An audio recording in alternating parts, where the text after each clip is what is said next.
and anyone who dared utter them in public will be fired and have cease and desist orders against them.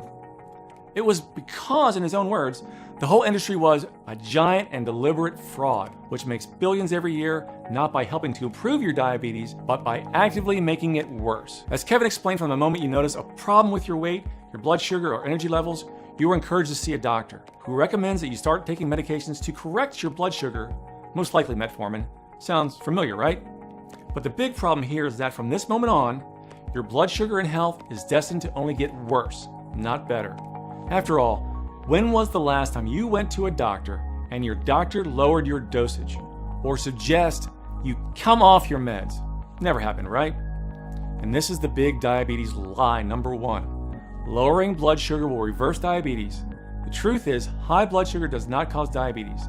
It is a symptom of it. Diabetes drugs may help to lower your blood sugar, but eventually these drugs lose their effectiveness. As a result, your doctor has to increase the dosage and or add an additional drug until one day your doctor tells you that you have to go on injectable insulin, and soon more and more insulin injections. Why?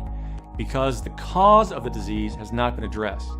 The disease is progressing as if you were taking no medication at all.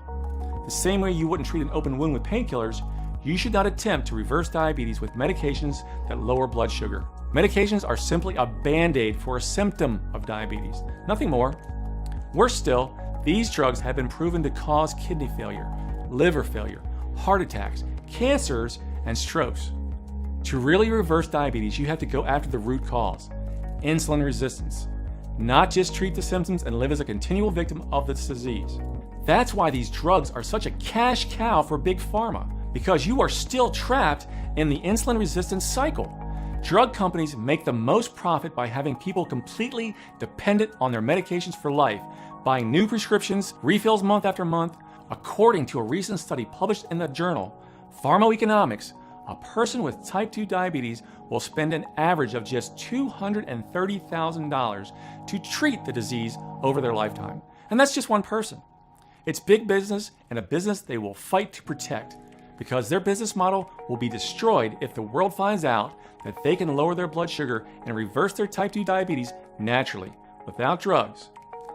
Next, Kevin revealed big diabetes lie number 2. This one shocked me. Exercise helps reverse diabetes. For many years, we've been under the impression that exercise is useful for every person with diabetes. However, in a new study by the Sanford Burnham Medical Research Institute in Orlando and published in the Journal of Clinical Endocrinology and Metabolism, examined clinical trials that looked at the effects of exercise among people with type 2 diabetes.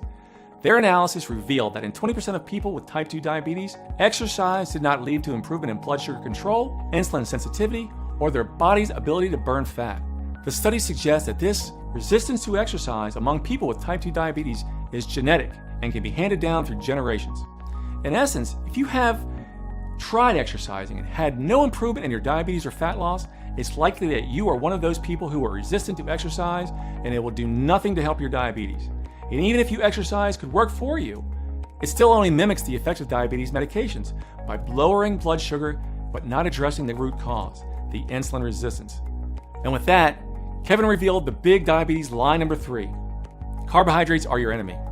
Why is it that all diabetics now fear carbohydrates? Why are low-carb, high-fat diets seen as a healthy alternative? It is far from the truth.